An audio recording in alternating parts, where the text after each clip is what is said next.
Welcome to knowledge बॉन्सर्स। जैसा कि आप सब जानते हैं कि हम कंपाइलर को डिज़ाइन करना सीख रहे हैं और कंपाइलर को डिज़ाइन करते वक्त हम किन किन फेजेस से गुज़रते हैं, यही आज का हमारा टॉपिक है कि फेजेस ऑफ कंपाइलर क्या हैं और कौन कौन से हैं। Students, there are 6 phases of compiler, यानी कंपाइलर को जब हम डिज़ाइन करते हैं तो उसमें 6 फेजेस होते हैं। The first one phase is called lexical analysis phase. The second phase is called syntax analysis phase. The third one is semantic analysis. The fourth one is intermediate code generation. And the fifth phase is code optimizer. And the last one is code generation. Students, basically जब compiler को design किया जाता है तो compiler को 2 हिस्सों में तकसीम कर दिया जाता है, यानी कंपाइलर को 2 फेजेस में डिवाइड कर दिया जाता है. The first one phase is called analysis phase and the second one is called synthesis phase. यहाँ पर हमने 6 फेजेस लिखे हैं: lexical, syntax, semantic, IR, code optimiser and code generation.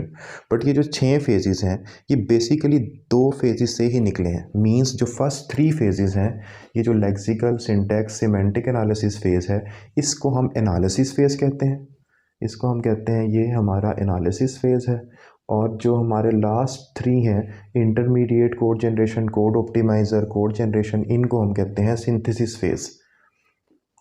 बाज़ दफ़ा पेपर में ये पूछा जाता है कि आप एनालिसिस फेजेस को डिस्कस करें. तो एनालिसिस फेज़ वो फेज़ होता है जो मशीन इंडिपेंडेंट होता है. Means analysis phase concentrate on language, यानी यहाँ पर हम लैंग्वेज पे कंसंट्रेट करेंगे, मशीन पे कंसंट्रेट नहीं होता अबव 3 फेजेस में. जो सिंथेसिस फेज़ होता है, this is machine dependent phase. Means कि सिंथेसिस फेज़ कंसंट्रेट किसके ऊपर करेगा? मशीन के ऊपर कंसंट्रेट करेगा. जो एनालिसिस फेज़ है ये मशीन इंडिपेंडेंट होता है और ये कंसंट्रेट करता है सिर्फ़ और सिर्फ हमारी प्योर हाई लेवल लैंग्वेज पर. तो स्टूडेंट्स, हम one by one in 6 phases को डिस्कस करते हैं. सबसे पहले जो हमारी प्योर हाई लेवल लैंग्वेज है वो बतौर इनपुट मिलती है लेक्सिकल एनालिसिस फेज़ को. मींस कि हमारी pure high level language lexical analysis phase के पास आई और लेक्सिकल एनालिसिस फेज़ क्या करता है? उन स्ट्रीम्स ऑफ कैरेक्टर्स को रीड करता है और उसको कन्वर्ट कर देता है स्ट्रीम्स ऑफ टोकन्स में. लेक्सिकल एनालिसिस फेज़ इनपुट लेगा हाई लेवल लैंग्वेज को और उसको कन्वर्ट कर देगा टोकन्स में. फिर यही टोकन्स लेक्सिकल एनालिसिस फेज़ ने टोकन्स में कन्वर्ट कर दिया. अब यही टोकन्स बतौर इनपुट जाएंगे सिंटैक्स एनालिसिस फेज़ के पास. और सिंटैक्स एनालिसिस क्या करेगा? सिंटैक्स एनालिसिस फेज़ उन टोकन्स को रिसीव करेगा, उन टोकन्स को एज इनपुट लेगा और उसकी एक पार्स ट्री जनरेट कर देगा. अगर पार्स ट्री को सक्सेसफुली जनरेट कर देता है, इट मीन्स कि हमारी जो लैंग्वेज है वो सिंटैक्टिकली करेक्ट है. फिर उस पार्स ट्री को as input semantic analysis phase ले लेता है और सिमेंटिक एनालिसिस फेज़ उसको लेने के बाद उसको सिमेंटिकली चेक करता है. सिमेंटिकली चेक से मुराद ये है कि whether the constructed parse tree follows the rule और नॉट, कि जो कंस्ट्रक्टेड पार्स ट्री उसे एज इनपुट मिला है वो रूल्स को फॉलो करता है कि नहीं करता. यानी जो सिमेंटिक्स हैं, जो रूल्स हैं, उनको वो पार्स ट्री फॉलो करता है कि नहीं करता, ये सिमेंटिक एनालिसिस फेज़ में चेक किया जाता है. अगर सिमेंटिक एनालिसिस फेज़ चेक करे प्रीवियस पार्स ट्री को और वो रूल्स को फॉलो ना करता हो तो वो एरर जनरेट कर देगा. देन सिमेंटिक एनालिसिस फेज़ के बाद जो हमारी पार्स ट्री है वो चली जाती है आईआर के पास. आईआर इंटरमीडिएट रिप्रेजेंटेशन भी कहते हैं. यहाँ से जो है हमारा जो मशीन डिपेंडेंट कोड स्टार्ट होता है, यहाँ से हमारा सिंथेसिस फेज़ स्टार्ट होता है. Students, intermediate code is like a bridge between synthesis and analysis phase. Intermediate code जो है इन दोनों फेजेस, जो अबव 3 फेजेस थे इनको हमने कहा था ये एनालिसिस फेज़ हैं, जो उसके नीचे 3 फेजेस थे इनको हमने कहा था ये सिंथेसिस फेज़ हैं. तो जो इंटरमीडिएट कोड है ये इन दोनों के दरमियान एक ब्रिज का काम करता है. स्टूडेंट्स, इंटरमीडिएट कोड को जनरेट किया जाएगा. इंटरमीडिएट कोड को जनरेट करने के लिए जो मेथड यूज़ किया जाता है नॉर्मली वो होता है 3 एड्रेस कोड. 3 एड्रेस कोड कैसे काम करता है ये हम नेक्स्ट लेक्चर्स में इंशाल्लाह पढ़ेंगे. उसके बाद स्टूडेंट्स, 3 इंटरमीडिएट कोड जनरेट होने के बाद कोड किसके पास चला जाता है? कोड ऑप्टिमाइज़र के पास चला जाता है. कोड ऑप्टिमाइज़र इंटरमीडिएट कोड को एज इनपुट लेता है और लेने के बाद उस कोड को, जो आईआर कोड इसने रिसीव किया है एज इनपुट, उसको मिनिमाइज़ करता है, उसे ऑप्टिमाइज़ करता है. मिनिमाइज़ कैसे करेगा?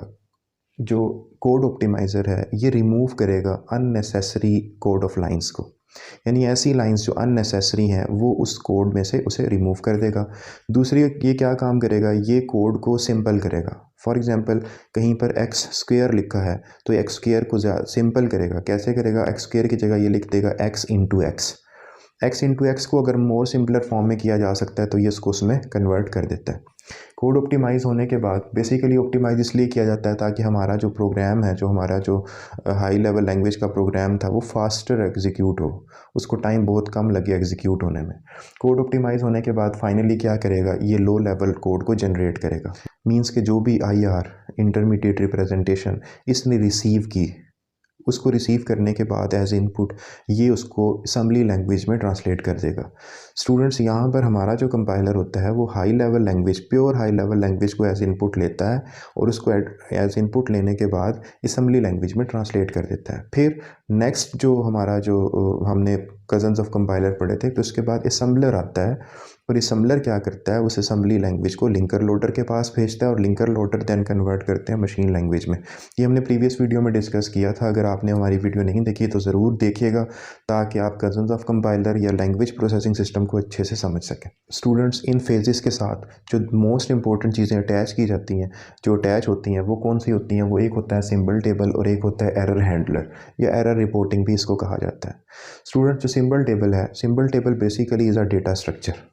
सिंबल टेबल एक डेटा स्ट्रक्चर है जो आइडेंटिफायर के बारे में इंफॉर्मेशन जो है उसको सेव करता है। मींस के आइडेंटिफायर कौन सा यूज़ हुआ है, आइडेंटिफायर की टाइप क्या है, आइडेंटिफायर की लोकेशन क्या है, यानी किस एड्रेस पर वो वैल्यू को स्टोर कर रहा है, और आइडेंटिफायर का स्कोप क्या है। ये तमाम चीज़ें आइडेंटिफायर के बारे में जो इंफॉर्मेशन है वो सेव होती है कहाँ पर, सिंबल टेबल। क्योंकि आइडेंटिफायर के बगैर हाई लेवल लैंग्वेज प्रोग्राम जो है वो काम नहीं करता। यानी कि जब भी आप कोई प्रोग्राम हाई लेवल लैंग्वेज में बनाते हैं तो आपको आइडेंटिफायर्स की ज़रूरत पड़ती है। आइडेंटिफायर्स होते हैं तभी तो वो मेमोरी को एलोकेट करते हैं ना। आइडेंटिफायर्स हैं, for example A B C, जितने भी हमारे पास वेरिएबल्स हैं ये सारे आइडेंटिफायर्स हैं। और आइडेंटिफायर जो है वो लेक्सिकल एनालिसिस भी देख रहा है, सिंटैक्स एनालिसिस भी देख रहा है, सिमेंटिक भी, इंटरव्यू, तमाम चीज़ें आइडेंटिफायर पे काम कर रहे होते हैं। तो जो आइडेंटिफायर की इंफॉर्मेशन होती है वो तमाम कहाँ पर सेव होती है, वो सिंबल टेबल में सेव होती है। स्टूडेंट्स, यहाँ पर एक और चीज़ जो इसके साथ अटैच की जाती है इन सारे फेजेस के साथ, उसको हम कहते हैं एरर हैंडलर। यहाँ पर मैंने एरर रिपोर्टिंग लिखा है बिकॉज एरर हैंडलर का क्या काम है। सबसे पहला काम एरर हैंडलर का ये है कि इट डिटेक्ट एरर, कि वो क्या करेगा, एरर को डिटेक्ट करेगा। फिर क्या करेगा, फिर report it to the user, यानी डिटेक्ट किया और डिटेक्ट करने के बाद रिपोर्ट किया यूज़र को कि आपके इस वाले हिस्से में या इस लाइन में या इस स्टेटमेंट में एरर मौजूद है, उसको आप सॉल्व करें, रिजॉल्व करें। तो तीसरा काम जो एरर रिपोर्टिंग में वो ये है कि वो रिकवर करने की, यानी एरर को हैंडल करने की, और कुछ रिकवरी स्ट्रेटजीज़ होती हैं एरर हैंडलर के पास, उसको यूज़ करके उसको रिकवर करने की भी कोशिश करता है, उसको हैंडल करने की भी कोशिश करता है। बट अगर वो हैंडल ना कर पाए तो वो रिपोर्ट कर देता है यूज़र को कि आप इस एरर को रिमूव करें।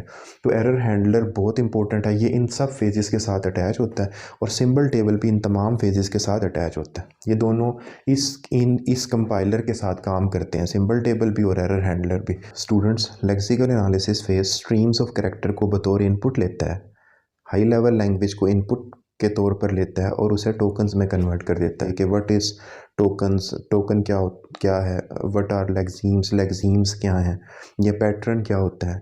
तो इसको हम थोड़ा सा डिस्कस करते हैं कि टोकन, लेक्सीम्स होते क्या, इनमें क्या डिफरेंस होता है।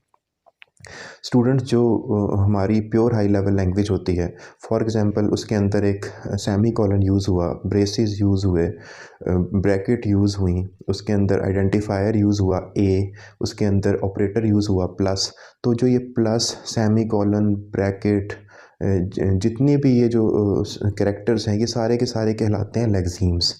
इनको हम क्या कहते हैं, लेक्सीम्स। फॉर एग्जांपल जो हमारा सेमी कॉलन है वो एक लेक्सीम है, हमारा जो प्लस है ये एक लेक्सीम है, हमारा जो ब्रैकेट यूज़ हुई ये एक लेक्सीम है, हमारे पास जो आइडेंटिफायर यूज़ हुआ वो एक लेक्सीम है। तो ये सारे लेक्सीम कहलाते हैं। Students, semi colon, plus, bracket, quotation mark, different types of operator, ये सारे के सारे क्या होते हैं, लेक्सीम्स होते हैं। और lexeme is actually a instance of token means. तो फिर टोकन क्या होगा, देखें इसके अंदर टोकन्स क्या क्या होंगे हमारे पास एक टोकन होगा कीवर्ड, ठीक है जी, एक टोकन होगा ऑपरेटर, एक टोकन होगा हमारे पास जो है वो आइडेंटिफायर। तो जो कीवर्ड, ऑपरेटर, आइडेंटिफायर, ये सारे कहलाते हैं टोकन्स। फॉर एग्जांपल इस एग्जांपल के अंदर जो हमारा कीवर्ड था, फॉर एग्जांपल इस एग्जांपल के अंदर हमारे पास INT है, तो INT एक कीवर्ड है। तो ये INT ये जो INT एक इंस्टेंस है, ये इस कीवर्ड टोकन का इंस्टेंस है। जो हमारे पास सेमी कॉलन एक इंस्टेंस है, यहाँ पर टोकन एक होगा पंक्चुएशन। तो पंक्चुएशन का जो एक इंस्टेंस है वो कौन सा है, वो है सेमी कॉलन। प्लस जो लेक्सीम है ये किसका इंस्टेंस है, ये ऑपरेटर का इंस्टेंस है। इसी तरह बाकी सब।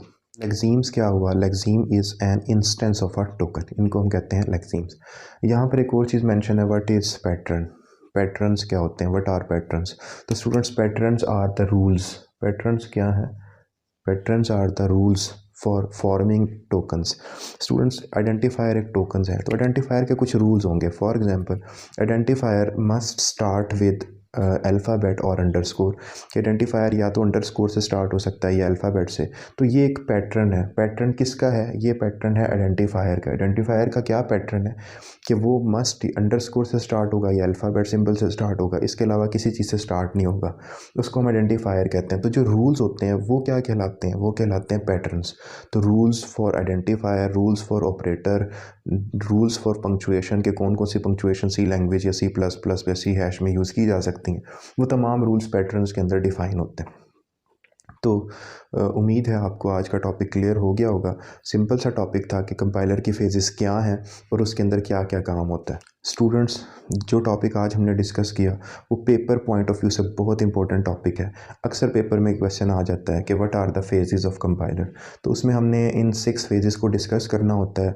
2 to 4 लाइन्स में हर फेज़ को हमने डिस्कस करना है, और इन फेजेस के साथ साथ हमने सिंबल टेबल का भी बताना होता है और एरर हैंडलर का भी बताना होता है। बाज़ दफ़ा शॉर्ट क्वेश्चंस आ जाते हैं कि व्हाट आर टोकन्स, टोकन्स क्या होते हैं। तो आपने लिखना है tokens are identifiers, keywords, punctuation marks, operators, ये सारे के सारे टोकन्स हैं। बाज़ दफ़ा क्वेश्चन आ जाता है व्हाट आर लेक्सीम्स, लेक्सीम्स क्या है। तो लेक्सीम एक इंस्टेंस होते हैं टोकन का। फॉर एग्जांपल कीवर्ड है तो इंट जो है INT या फ्लोट जो है ये एक लेक्सीम है। किस क्लास का, कीवर्ड क्लास का। स्टूडेंट्स इसी तरह हम मज़ीद आगे डिस्कस करेंगे लेक्सिकल एनालिसिस फ़ेज़ को डिटेल में, कि लेक्सिकल एनालिसिस फ़ेज़ में कैसे काम होता है, कैसे टोकन में कन्वर्ट की जाती है एक प्योर हाई लेवल लैंग्वेज।